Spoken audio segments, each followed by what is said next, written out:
This priest was walking by a pub one night after hours, and he looked in, there were 3 of his parishioners in there drinking. And he went in and he said, I'm kind of ashamed of you. He said, O'Rourke, do you want to go to heaven? Oh, yes, Father. He said, stand over there.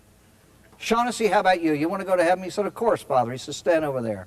Murphy, he said, do you want to go to heaven? No, Father.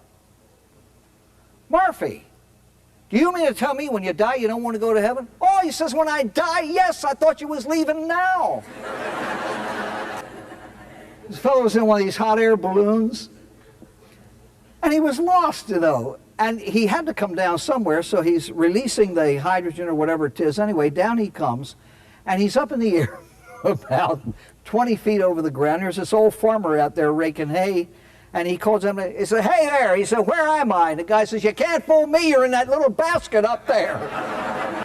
2 fellows come back from fishing. They're in a rowboat, and the one says to the other, he said, did you drop a marker at the place out there where we caught all the fish? No, I says, I did something better. He said, I put an X on the side of the boat.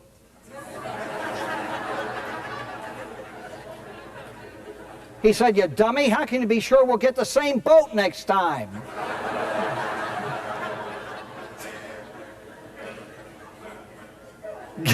Fellas in a burning house. And the firemen come, they're holding the blanket and say, jump, we'll catch you. He says, I know you fellas, you'll pull it away. No, no, no, the house is burning, jump into the blanket. He said, I refuse, I know you and your practical jokes. They said, jump. He said, put the blanket on the ground, then I'll jump.